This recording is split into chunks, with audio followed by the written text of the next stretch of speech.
2 years ago, we relaunched our DEI committee with a renewed purpose: to help create a workplace where everyone feels seen, included, and valued.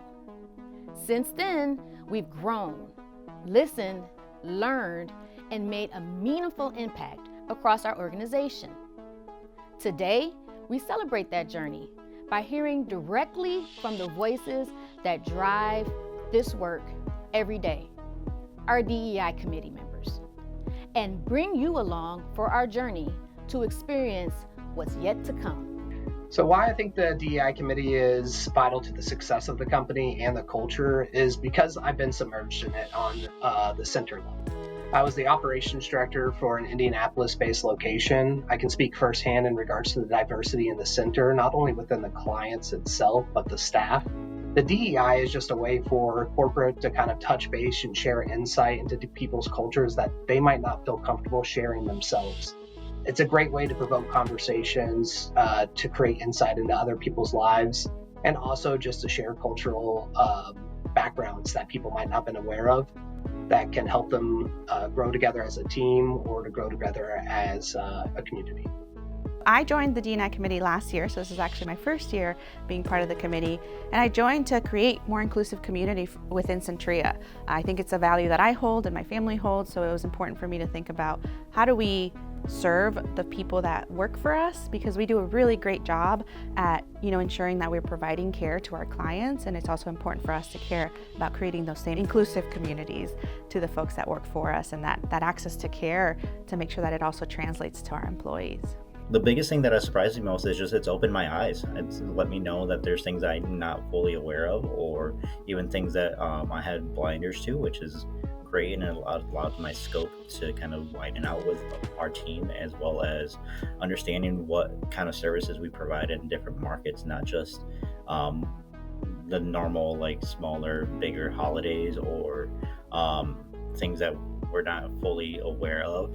We discuss it every single time during some of our check-ins with the entire group, and when we get information from other technicians or other team members, it allows us to kind of take a step back and understand hey, wow, we completely must have missed something, or let's just change how we did something slightly different. So it's opened our eyes and allowed our scope to kind of widen out as a team.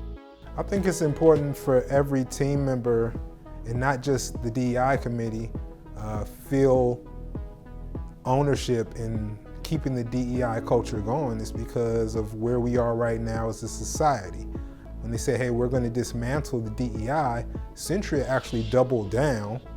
We interviewed more employees, and we increased the number of DEI members that we have.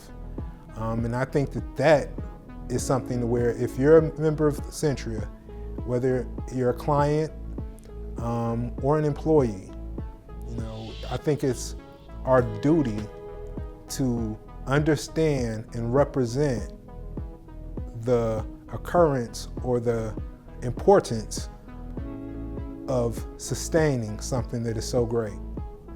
The DEI committee is valuable to our company because it demonstrates the diversity of the people we serve.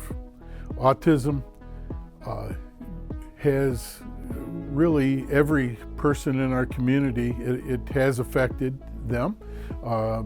And that, the people that work with folks with autism need to reflect that diversity. They also need to feel welcome. We work with people in the centers and in their homes, and we need to be effective, and we need to be welcomed into their home, respectful of their home, and treat families as partners in our service delivery. Why did I choose to join the DEI committee? I chose to join as a Black leader in Centria, just showing other technicians, clinicians, operations that there is growth for African Americans within the company, and to also make a difference when I go into the centers or into the community to let them know what we're doing, what we strive to do for our clients and for our staff, and just the strides that we're making as a company as a whole. What really comes to mind for me is that on 2 occasions this year, in the face of kind of blows to DEI work, Centria has taken a stand and said, we're going to stand by our values in doing this work, and we're going to just double down on our commitment to it. I'd like to just say thank you to our team members and to our DEI committee for their passion, their leadership, and their commitment to making this a better workplace for everybody. The work we're doing is ongoing, and it's for this reason that every voice matters. It's also for this reason that we're going to be doing something special this year, which is having a full week dedicated to inclusion here at Centria. We're going to have activities. We're actually going to do our annual diversity, equity, and inclusion survey during that month to ensure that we've got a good pulse on what's going on. And we're gonna, 2 exciting things. One is have you tell us who you think's driven inclusion. You see so much more than we do in the field, and we wanna hear from all voices who's really lived out our values to foster a more inclusive workplace. Lastly, and one of the things I'm most excited about, is that we're going to be opening up more spots on our Diversity, Equity, and Inclusion Committee during Inclusion Week. We are grateful for what's been accomplished so far, that this continues to be a value supported by leadership and our team members, and we're so proud that you're part of this journey for us. We can't wait to see what's next.